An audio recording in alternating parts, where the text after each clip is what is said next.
அனைவருக்கும் வணக்கம். இது உங்கள் வெற்றி டிஎன்பிசி அகாடமி. நாம் யூனிட் 7ல் அதாவது பொது தமிழில் யூனிட் 7 தான் பார்த்துட்ருக்கோம். ஆல்ரெடி என்னென்ன பார்த்தோம் அப்படின்னா, பெருஞ்சித்திரனார், தேவநேய பாவனார், வேலு நாச்சியார், ஜியு போப், காயிதே மில்லத், அகரமுதலி இந்த டாப்பிக்லாம் வீடியோ போட்டிருந்தது. பார்க்காதவங்க பார்த்துருங்க. நம்ம இப்போ பார்க்க போகிற டாபிக் என்னென்னா, வீரமாமுனிவர் அவர்களை பற்றி பார்க்க போகிறோம். அதுக்கு முன்னாடி நம்ம சேனலை சப்ஸ்கிரைப் பண்ணாதீங்க, மறக்காமல் சப்ஸ்கிரைப் பண்ணிடுங்க. வாங்க லெசன் பார்க்கலாம். வீரமாமுனிவர் இவருடைய இயற்பெயர் கான்ஸ்டான்டின் ஜோசப் பெஸ்கி. கான்ஸ்டான்டின்கிறத வந்துட்டு கொன்ஸ்டான் கூட சொல்லுவாங்க. காலம், இவர் வாழ்ந்த காலம் எப்போ பிறந்தார் அப்படின்னா 1680 நவம்பர் 8 பிறந்தார். மறைந்த ஆண்டு 1747 பிப்ரவரி 4 மறைந்த ஆண்டு. இவர் எந்த நூற்றாண்டு அப்படின்னா 17ஆம் நூற்றாண்டு. பெற்றோர் யார்னா கொண்டல் போபெஸ்கி எலிசபெத். பிறந்த ஊர் எங்கே பிறந்தார் அப்படின்னா காஸ்திக்லியோன். இது எந்த நாடு அப்படின்னா இத்தாலி நாடு. இவருக்கு தெரிந்த மொழிகள் என்னென்ன மொழிகள் இவருக்கு தெரியும் அப்படின்னா, இத்தாலியம், லத்தீன், கிரேக்கம், எபிரேயம், தமிழ், தெலுங்கு, சமஸ்கிருதம் அல்லது வடமொழி. இயற்றிய நூல்கள் என்னென்ன நூல்கள் இயற்றினார் அப்படின்னா, சதுர அகராதி இதுதான் முதல் அகராதி. எந்த ஆண்டு வெளிவந்ததுன்னா 1732ஆம் ஆண்டு வெளிவந்தது. திருக்காவலூர் கலம்பகம், தொன்னூல் விளக்கம். தொன்னூல் விளக்கங்கிறது ஒரு இலக்கண நூல். நெக்ஸ்ட்டு தேம்பாவணி, கிறிஸ்துவ காப்பியம். இது கிறிஸ்துவ காப்பியம் எது அப்படின்னா தேம்பாவணி. பரமார்த்த குறுகதை. பரமார்த்த குறுகதைங்கிறது ஒரு நகைச்சுவை நூல். ஞான உபதேசம், ஞான கண்ணாடி, வேதியர் ஒழுக்கம், வேத விளக்கம், செந்தமிழ் இலக்கணம், கொடுந்தமிழ் இலக்கணம்,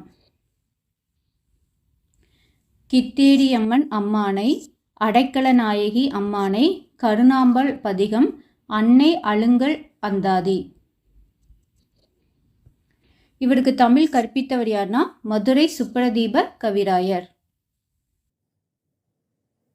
கிறிஸ்துவ மதத்தை பரப்பும் நோக்கில் தம் 30ஆம் அகவையில் அதாவது 1710 தமிழகம் 37 ஆண்டுகள் தமிழ் தொண்டு செய்தார்.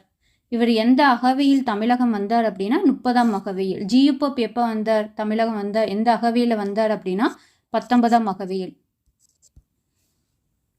கொன்ஸ்டான் என்னும் இத்தாலி மொழி சொல்லுக்கு அஞ்சாமை என்பது பொருள்.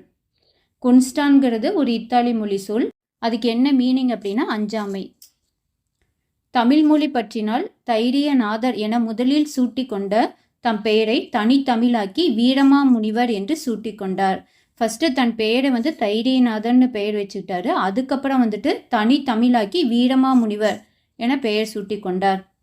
திருச்சியை ஆண்ட சாந்தா சாஹிப் என்னும் மன்னரை சந்தித்து உரையாடுவதற்காக 2 மாதங்களில் உருது மொழியை கற்றுக்கொண்டார்.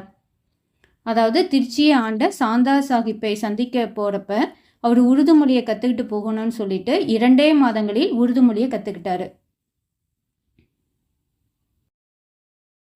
வீரமாமுனிவரின் எளிமையும் துறவியும் கண்டு வியந்த சாந்தா சாஹிப் இஸ்மத் சந்நியாசி என்னும் பட்டத்தை வழங்கினார். என்ன பட்டம் வழங்கினார் அப்படின்னா இஸ்மத் சந்நியாசி. இந்த பட்டத்தை வழங்கியவர் யாருன்னா சாந்தா சாஹிப். இஸ்மத் சந்நியாசி என்ற பாரசீக மொழி சொல்லுக்கு தூய துறவி என்று பொருள். இஸ்மத் சந்நியாசிங்கிறது ஒரு பாரசீக மொழி சொல். அதுக்கு என்ன மீனிங் அப்படின்னா தூய துறவி. இலக்கிய சுவடிகளை பல இடங்களில் தேடி எடுத்ததால் இவரை என்னன்னு சொல்லுவாங்க அப்படின்னா சுவடி தேடும் சாமியார் என அழைத்தனர். இலக்கிய சுவடிகளை பல இடங்களில் தேடி எடுத்ததால் இவரை சுவடி தேடும் சாமியார் என அழைத்தனர். தமிழ் எழுத்துகளில் மிக பெரும் சீர்திருத்தத்தை மேற்கொண்டார்.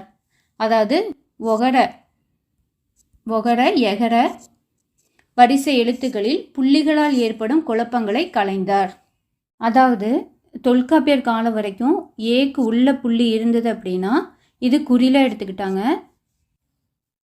நெடிலுக்கு வெறும் ஏ இருந்ததுன்னா நெடிலாக எடுத்துக்கிட்டாங்க. ஆனால் வீரமாமுனிவர் என்ன சீர்திருத்தம் கொண்டு வந்தார்னா இது ஏவை குறிலாகவும் இதுக்கு ஒரு கோடு இட்டு நெடிலாகவும் கொண்டு வருவார். அதே மாதிரி ஓ அப்புறம் இரட்டை கம்பும் அதோட கால் வாங்கிறதையும் கொண்டு வந்தவர் யார்னா வீரமாமுனிவர். தமிழ் அகராதியின் தந்தை என அழைக்கப்படுகிறார். தமிழ் அகராதியின் தந்தை யாருன்னா வீரமாமுனிவர். தமிழ் கற்க ஏதுவாக தமிழ் லத்தீன் அகராதியை உருவாக்கினார். தமிழ் கற்க ஏதுவாக தமிழ் லத்தீன் அகராதியை உருவாக்கினார். தேம்பாவணி காவலூர் கலம்பகம் கதம்ப மாலையாக காட்சியளிக்கின்றது. தொன்னூல் பொன்னூலாக இலங்குகிறது. சதுரகராதி முத்தாரமாக மிளிர்கின்றது. வீரமாமுனிவர் தமிழ் முனிவர்களுள் ஒருவராக விளங்குகின்றார் அப்படின்னு சொன்னவர் யாருன்னா சொல்லின் செல்வர் ராப்பி சேதுபிள்ளை. சொல்லின் செல்வர் யாருன்னா ராப்பி சேதுபிள்ளை. வீரமாமுனிவரை பற்றி இந்த கொட்டேஷன் கொடுத்துருக்காரு. அதாவது தேம்பாவணி காவலூர் கலம்பகம் கதம்ப மாலையாக காட்சியளிக்கின்றது. தொன்னூல் பொன்னூலாக இலங்குகின்றது. சதுரகராதி முத்தாரமாக மிளிர்கின்றது. வீரமாமுனிவர் தமிழ் முனிவர்களுள் ஒருவராக விளங்குகின்றார் என சொல்லின் செல்வர் ராப்பி சேதுபிள்ளை பாராட்டுகிறார். இந்த கொட்டேஷன் ரொம்ப ரொம்ப முக்கியம், நல்லா பார்த்து வச்சுக்கோங்க. திருக்குறளில் அறத்துப்பால் பொருட்பால் ஆகிய இரண்டையும் லத்தீன் மொழியில் மொழிபெயர்த்துள்ளார். திருக்குறளில் அறத்துப்பால் பொருட்பால் ஆகிய இரண்டையும் லத்தீன் மொழியில் மொழிபெயர்த்துள்ளார். 1747 ஆண்டு அம்பலக்காடு என்னும் இடத்தில் இயற்கை எழுதினார். எந்த இடத்துல இறந்தாருன்னா அம்பலக்காடுங்கிற இடத்துல இறந்தாரு. எந்த ஆண்டுனா 1747. அவர் எழுதிய நூல்கள் பற்றி பார்த்தலாம். தேம்பாவணி கிறிஸ்துவ காப்பியம் எதுனா தேம்பாவணி. தேம்பா கூட்டல் அணி அது அப்படின்னா வாடாத மாலைன்னு அர்த்தம். அதே மாதிரி இதுக்கு எப்படி பிரிக்கலாம்னா தேன் கூட்டல் பா கூட்டல் அணி, அதாவது தேன் போன்ற இனிய பாடல்களின் தொகுப்பு அல்லது பாடல்களால் ஆன மாலை.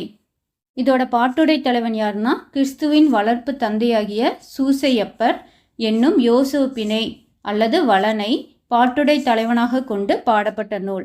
கிறிஸ்துவின் வளர்ப்பு தந்தை யாருன்னா சூசையப்பர். இவருக்கு இன்னொரு பேர் என்னன்னா யோசேப்பு அல்லது வளன்.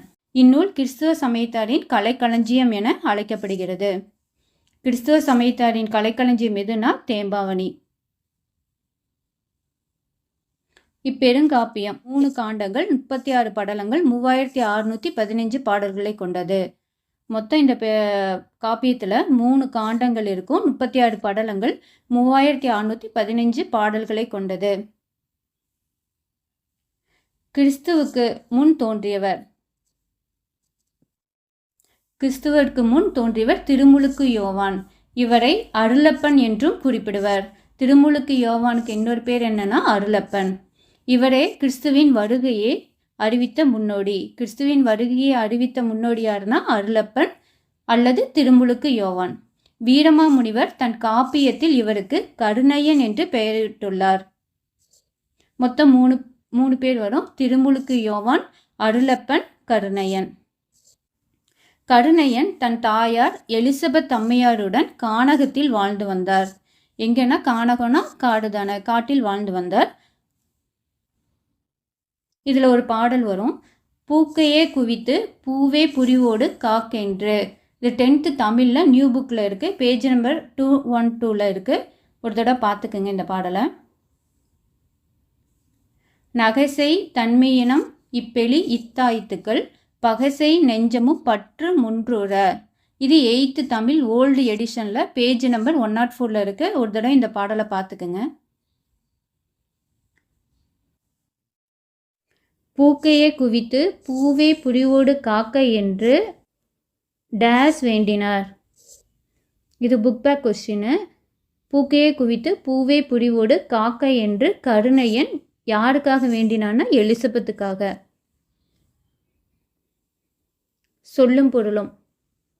சேர்க்கை அப்படின்னா படுக்கை, யாக்கைனா உடல், பிணித்து அப்படின்னா கட்டி, வாய்ந்த அப்படின்னா பயனுள்ள, இளங்கூல் இளம்பயிர், தயங்கி அப்படின்னா அசைந்து, உய்முறை அப்படின்னா வாழும் வழி, கடிந்து அப்படின்னா விளக்கி, படலை அப்படின்னா மாலை, நகை அப்படின்னா புன்னகை, மேனினா உடல், காய்ந்தேன் வருந்தினேன், கொம்பு அப்படின்னா கிளை, பிழைனா துளை, கான்னா காடு, தேம்ப அப்படின்னா வாடை, அசும்பு அப்படின்னா நிலம், விசும்புனா வானம், அசும்புனா நிலம், ஓர்ந்து அப்படின்னா நினைத்து, உவமணி அப்படின்னா மணமலர், துணர் அப்படின்னா மலர்கள், முகைனா மொட்டு. சொற்பொருள் பார்த்து வச்சுக்கோங்க. இது பொறுத்துகளில் கூட கேட்பாங்க, அதனால் கொஞ்சம் நல்லா பார்த்து வச்சுக்கோங்க. அடுத்து இலக்கண குறிப்பு. காக்கென்று அப்படின்னா காக்கவென்று என்பதன் தொகுத்தல் விகாரம். கணீர் அப்படின்னா கண்ணீர் என்பதன் இடைக்குறை. காய்மணி, உய்முறை, செய்முறை இதெல்லாம் என்னன்னா வினைத்தொகைகள். மெய்முறை அப்படின்னா வேற்றுமை தொகை. கைமுறை அப்படின்னா மூன்றாம் வேற்றுமை உருவும் பயனும் உடன் தொக்க தொகை. ஓகே, இதோட இந்த டாபிக் முடிஞ்சிருச்சுங்க. நெக்ஸ்ட் வீடியோவில் பார்க்கலாம்.